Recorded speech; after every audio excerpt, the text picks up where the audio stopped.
Welcome to A Few Good Minutes with the Department of Behavioral Health. The host for today is Lieutenant Robert E. Van Meer. Lieutenant Van Meer is an officer in the United States Public Health Service Commission Corps. Welcome to A Few Good Minutes with the Department of Behavioral Health. I'm your host, Robert Van Meer. Today's topic is stress in the service member. I'm pleased to welcome Captain Catherine Herrera to the show.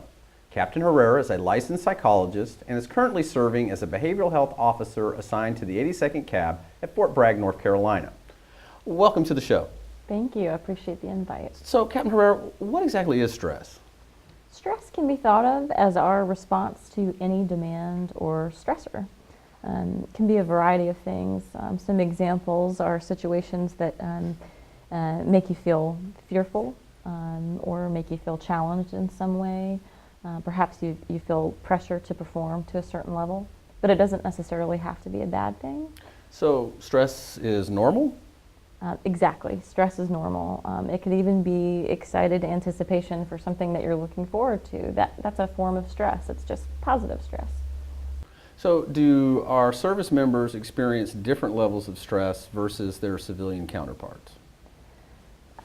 Service members do have a unique variety of stressors. I think that really challenge us to be more resilient, perhaps than someone with a civilian job.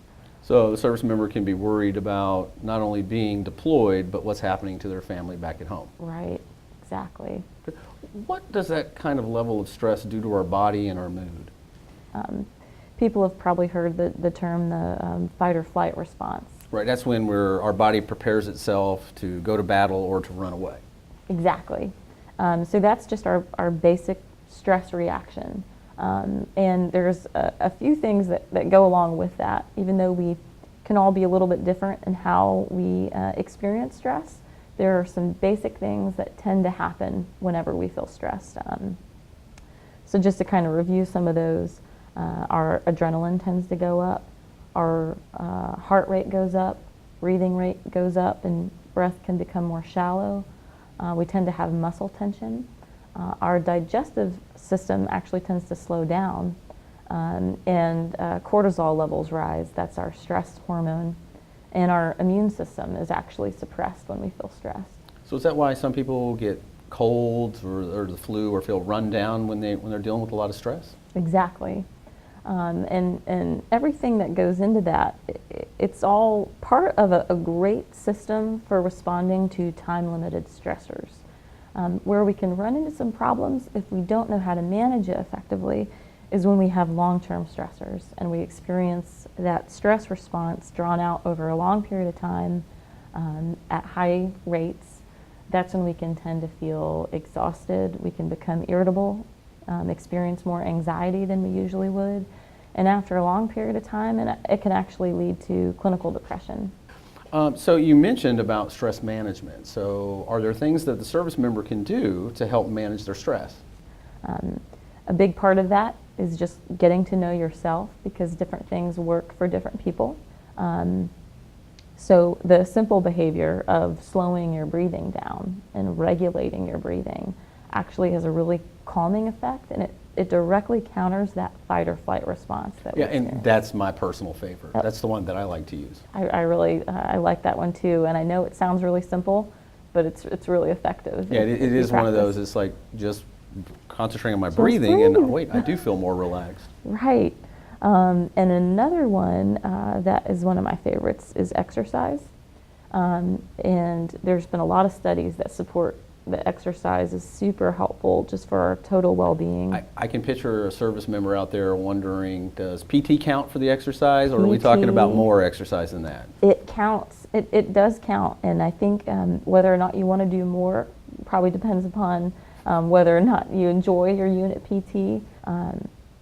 So that the good thing about exercise is it helps you expend extra energy that you might be feeling, so it's an outlet.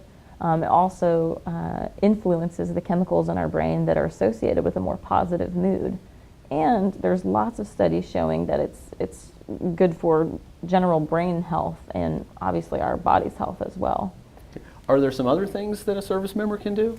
There are things like yoga and meditation can really get at our thinking and help shift that to a more positive place, just like music or artistic expression, writing things down.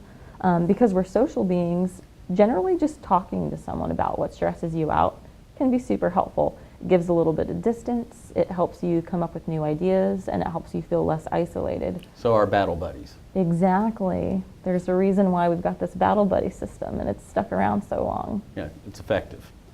Right. So if a service member has tried some of these techniques in the past, or it feels like their stress level is higher than they can manage on their own, are there resources available for them? The Army Wellness Center is another great resource.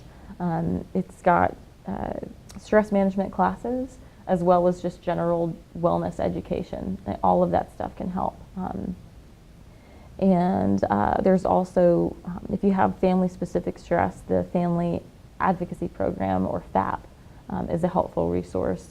A lot of people like to utilize their unit chaplains for a lot of stress that they're experiencing. And also, nowadays, most units, there's an embedded behavioral health team that's right there in the unit footprint, specifically for helping with stressors that, that seem to kind of max out our coping skills. Okay, thank you. I would like to thank Captain Herrera for joining us today to talk about this important topic. This has been A Few Good Minutes with the Department of Behavioral Health. One team, one purpose. It is an honor to serve our servicemen and women.